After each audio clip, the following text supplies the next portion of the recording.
Get ready to learn buzzball, Big Ten fans.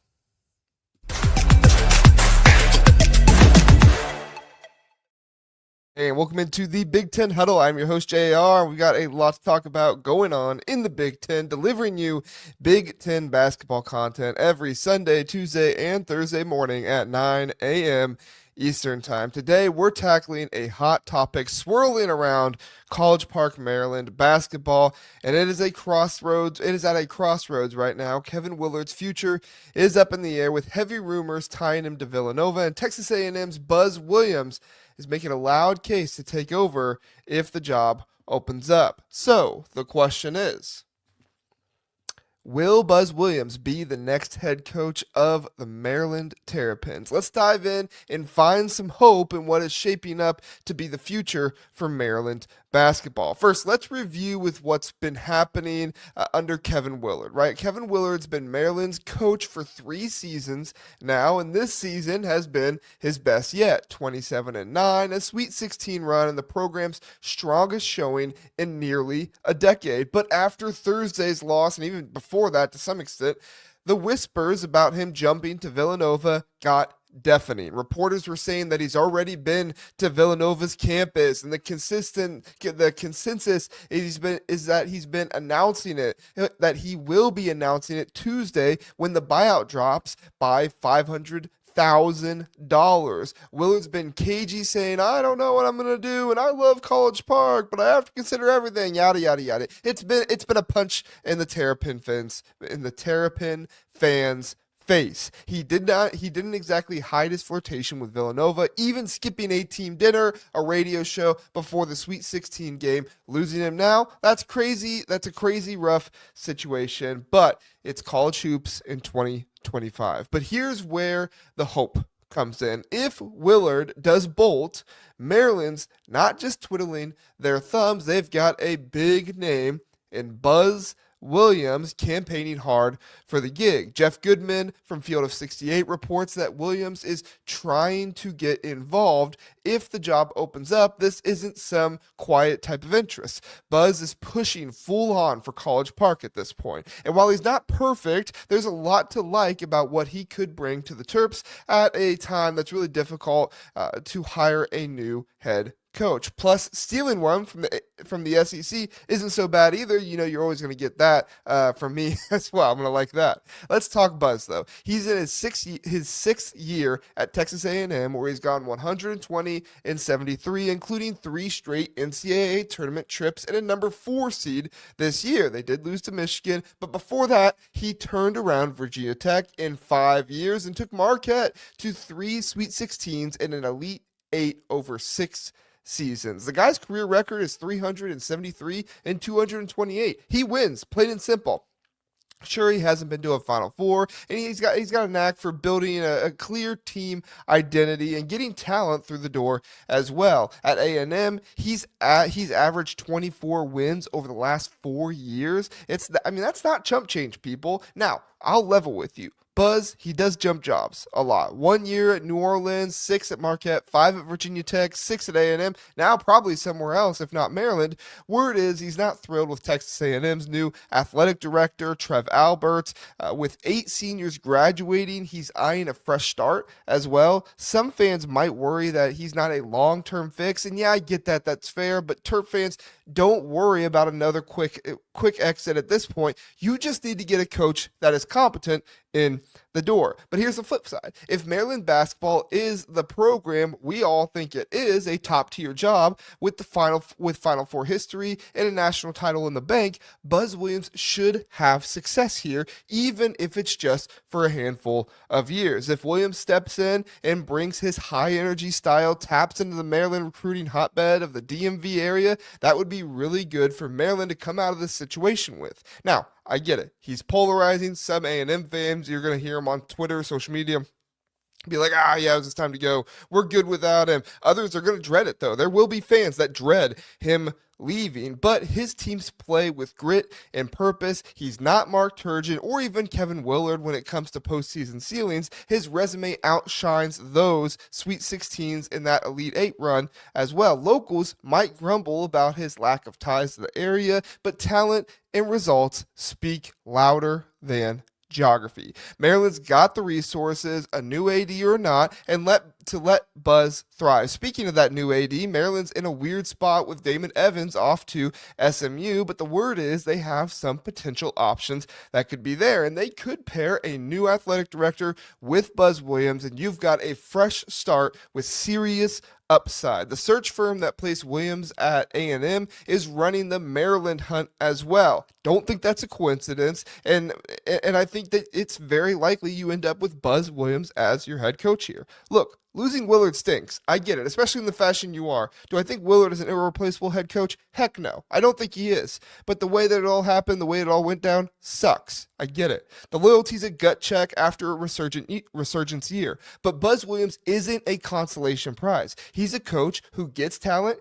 gives teams an edge, and knows March better than most other coaches do. If Maryland lands him, they're not rebuilding. They can be in a position to reload. Will he stay for a decade? Probably not. But if he delivers a few good years and makes the NCAA tournament consistently, that's a win for the fan base starving for more than just teases. I'm hopeful Maryland's too good of a job for Buzz to not make noise about, but you let me know. What do you think? Buzz to the Terps, home run, swing and a miss? Drop your thoughts below. Also, remember to consider where they're at right now, where hiring coaches is at and everything. We're going to hit a commercial break and come back, and I'll talk to you about Illinois basketball, and we're going to ask the question, are they falling off? They've had some recent transfer portal people come into the transfer portal. We will investigate it, talk about it. Stay with us. CBB Analytics isn't just another stat site. It's your ultimate destination for in-depth college basketball analysis used by fans and even the coaches. It has comprehensive stats for men's and women's basketball across Division 1 through 3, dating all the way back to 2018. From shooting percentage to game recap, CBB Analytics has it all. Try CBB Analytics for free or pay for a tier to take your basketball knowledge to the next level. All right, welcome back to the Big Ten Huddle basketball channel. Be sure to use that code HUDDLE at CBB Analytics for $30 off. I'm JR, your host, and this next segment, we're going to talk about a team who's got me genuinely worried as someone who covers the Big Ten. That's right. Illinois basketball is in the headlines once again, but not for the reasons their rabid fan bases would hope, right? You'd hope that there'd be a top-tier transfer or somebody coming in and making a visit.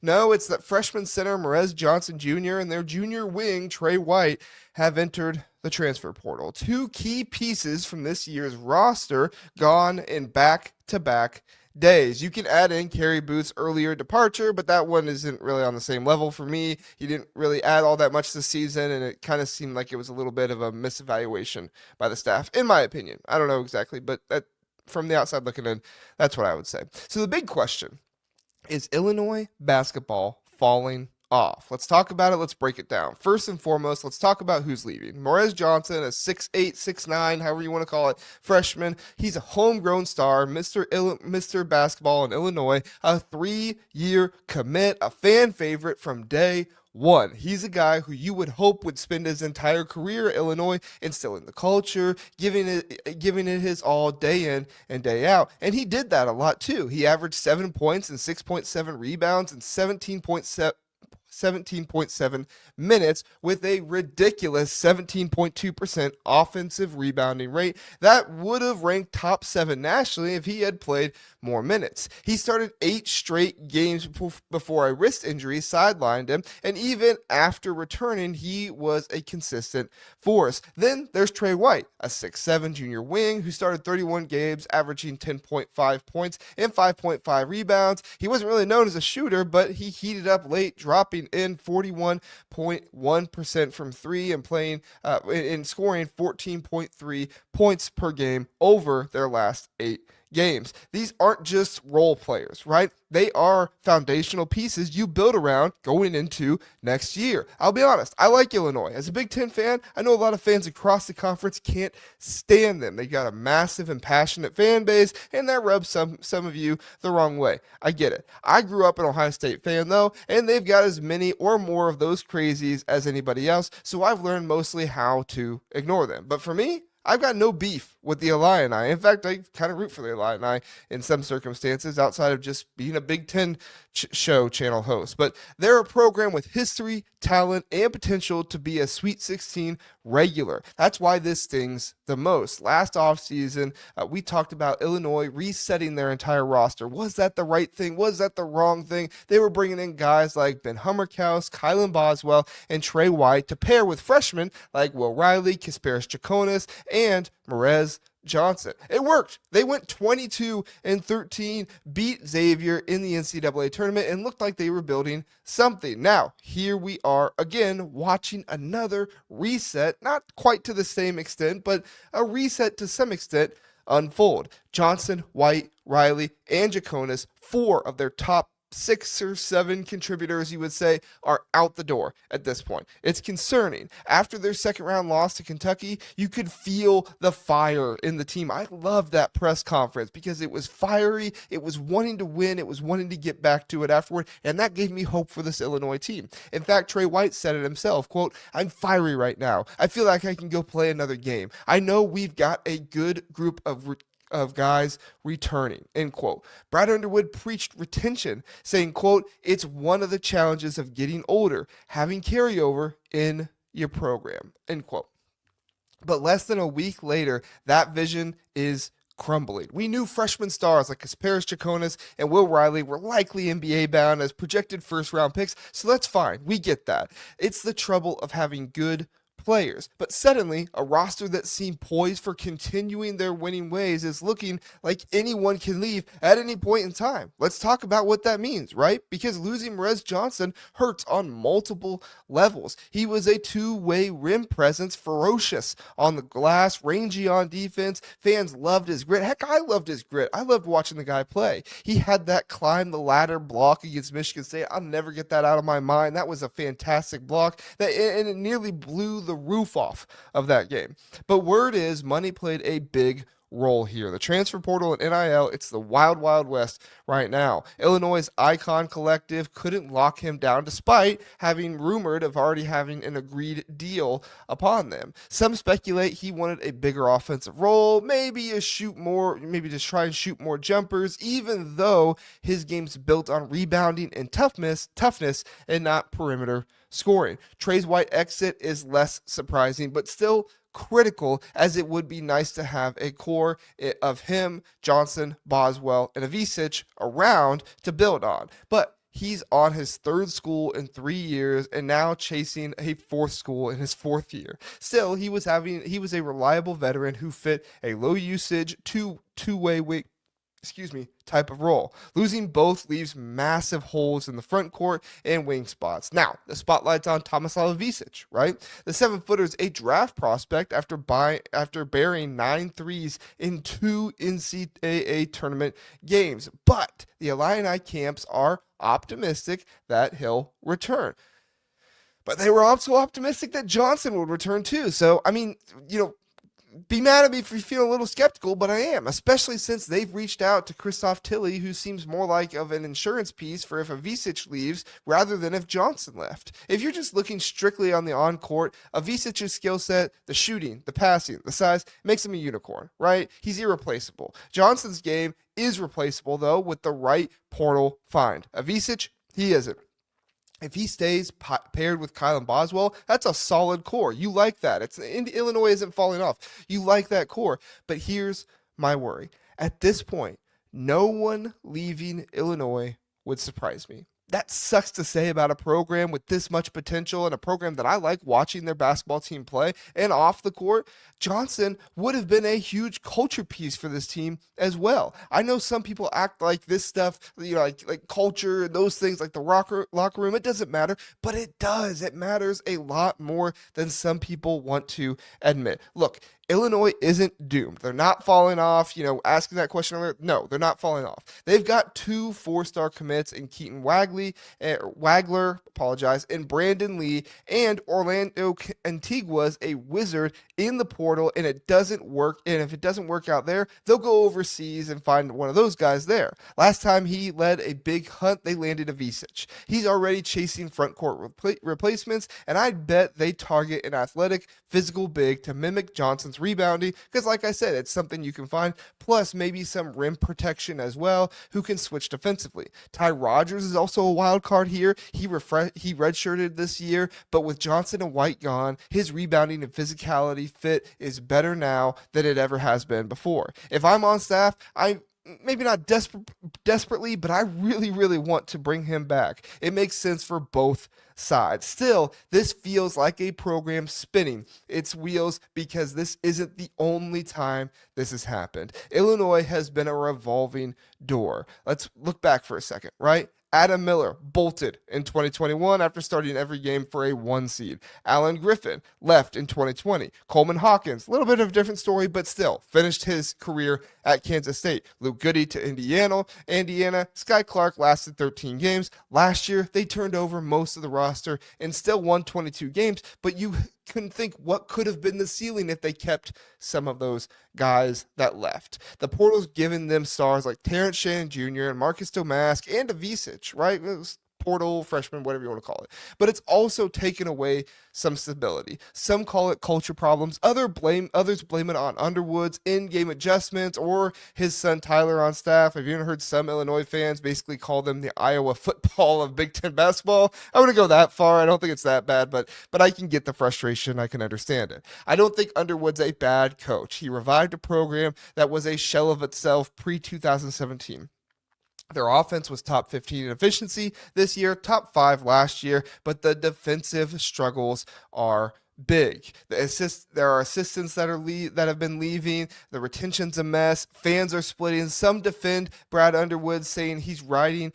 Some defend Brad Underwood. Others are saying he's just riding talent to success. Others want him gone, claiming he's just a recruiter, not a tactician. Me, I'm torn.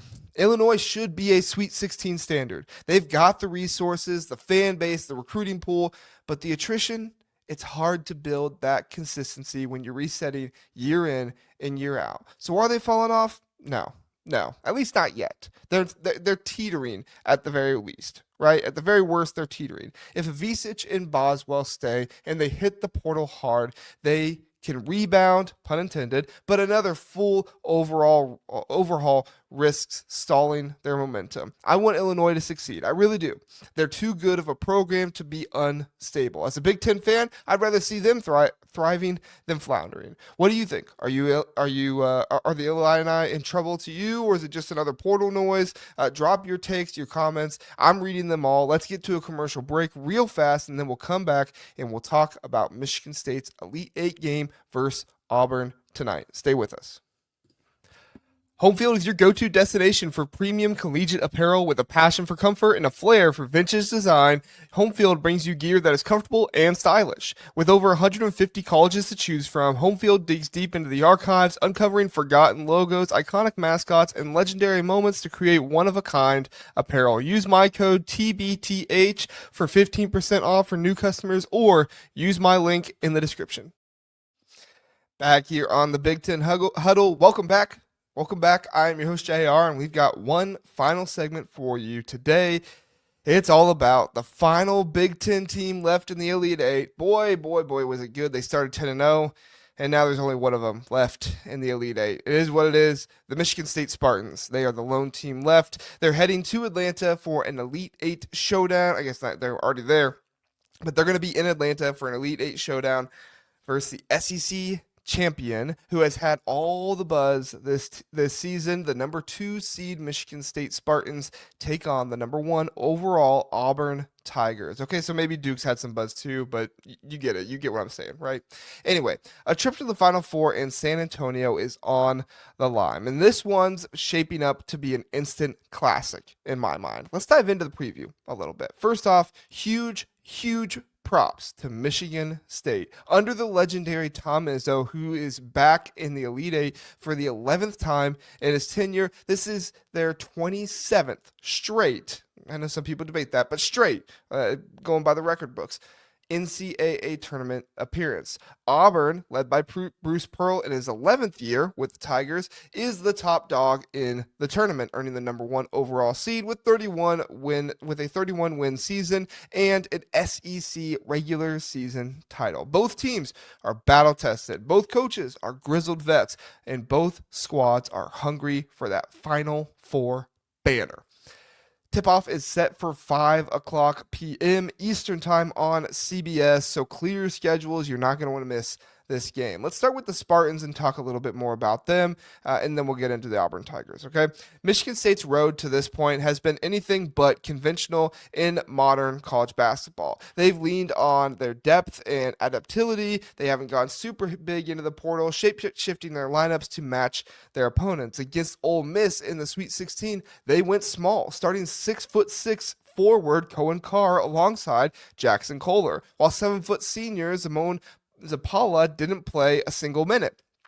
That was a strategic call by Izzo to counter the Rebels' quick, athletic wings, and it worked too, right? MSU pulled off a gritty 73-68 win, close game where they came back in the second half, led by their guards and clutch free throw shooting, going at set 19 of 22 from the line. It was an impressive performance by them, specifically Jace Richardson, who had a bit of a letdown versus New Mexico, but was absolutely fantastic versus Ole Miss. But here's the twist. Small ball won't cut it against Auburn. The Tigers bring a whole different beast to the table with their front court duo of Janai Broome and Dylan Cardwell. Now, Michigan State has seen Danny Wolf and Vlad Golden twice this year and handled them with ease both times, but this seems like a little bit of a different beast to me, and I think you would agree after seeing those two teams play a couple days ago. So expect Michigan State to go big, similar to how they did versus Michigan, but maybe not exactly. Zapala, he started 35 of the 36 games so far this season. He is back and in the mix, and he played 16 minutes and 11 minutes versus Michigan in their two matchups. At 7'1", 250 pounds, he's got the size and the strength to battle in the paint. Jackson Kohler slides to the 4, and defensive stopper Carson Cooper will be fresh off the bench. Izzo's even hinted at playing Xavier Booker, who's been glued to the bench really the last 2 games. Haven't seen him since Bryant. However, he did play a total of 15 minutes in the 2 games versus Michigan. I think it was 8 the first game, 7 minutes the second game. This is a return to Michigan State's smash mouth identity. Big, physical, relentless. Zapala could be the X factor here. He's averaging just 4.3 points and 4 rebounds, but his teammates and Izzo are hyping him up for this matchup. Kohler called him, quote, huge, end quote, for keeping Auburn's bigs off the glass and providing a scoring option even. I think you'll probably see more Carson Cooper than Zapala in this one, but still, you're probably going to get more Zapala than what you normally do, or at least close to 10, 11 minutes in this game. Although Zapala does start, Cooper has played more and has been more effective to me. However, Izzo did say he expected to see more minutes for not only Zapala, but Xavier Booker too. It would be textbook Izzo not to see Xavier Booker since the Bryant game, and Zapala wasn't even in the last game versus Ole Miss, to see them both get increased time versus Auburn. In fact, Zapala even expects it, as he said he is excited to play and impact the game. He is unselfish and hungry. He's been symbolic of the Spartans roster, and that team first and the team first mentality might just give them the edge. Now, let's flip over to the other side and talk about Auburn. The Tigers took down Michigan 78-65, outscoring the Wolverines 48-36 in the second half. Janai Broome, a 6'11 senior and SEC Player of the Year, is a double-double machine. 18.5 points, 10.2 rebounds, plus 100 assists on the season.